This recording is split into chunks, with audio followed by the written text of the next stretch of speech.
சேர்ந்து வீட்டை பார்த்து கொண்டிருந்தன.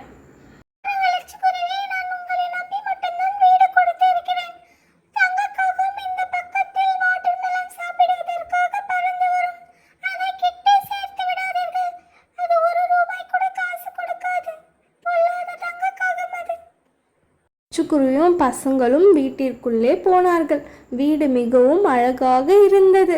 லட்சுக்குருவி வெளியே வந்து பார்த்தது. யாராவது வராங்களா வாட்டர்மெலன் செடியை பறிக்க என்று பார்த்து கொண்டிருந்தது. பகலும் விடிந்தது. பசங்க இருவரும் வெளியே விளையாடி கொண்டிருந்தார்கள்.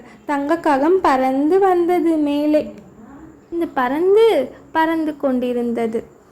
வீட்டுல யாரும் இல்ல போல, இந்த பசங்க மட்டும்தான் இருக்காங்க. இன்னைக்கு வாட்டர் மெலன் பறித்து சாப்பிட வேண்டியதுதான். யாருன்னா வந்தா காசு இருக்குதுன்னு பொய் சொல்லிட வேண்டியதுதான். இன்னைக்கு சாப்பிட்டே ஆகணும். வீட்டுக்கு வேற ஒன்று எடுத்துட்டு போகணும். பாவம் என் பொண்டாட்டி. இன்னைக்கு வீட்டுக்கு ஒன்று எடுத்துன்னு போகணும். கீழே போலாம். தங்கக்காகம் உடனே கீழே வந்தது. லட்சுக்குருவியும் வெளியே வந்தது.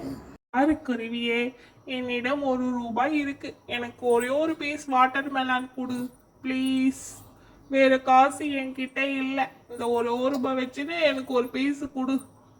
ஐயோ அண்ணா, என்னால் கொடுக்க முடியாது அண்ணா. இது என்னுடைய வாட்டர் மெலான் அல்ல, மாமி கிளியோட வாட்டர் மெலான்.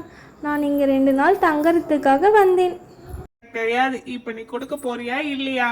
கொடுத்துதான் ஆகணும், இல்லைன்னா உன்னை நான் அடிப்பேன். தங்கக்காகம் படால் படால் என்று அடித்தது குருவியின் கன்னத்தில்.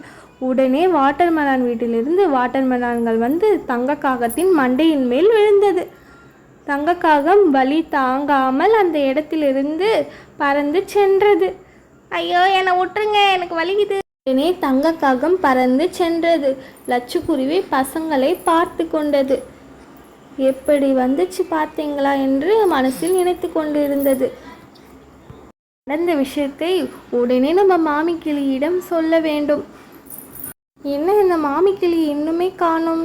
இந்த தங்கக்காகம் லாஸ்ட் வரைக்கும் திருந்தாது போல. நம்ம தான் மாறிக்கொள்ளணும் போல. தீமை செய்கிறவங்க கண்டிப்பாக ஒரு நாள் தண்டனையை அனுபவித்தே ஆவார்கள். நன்றி.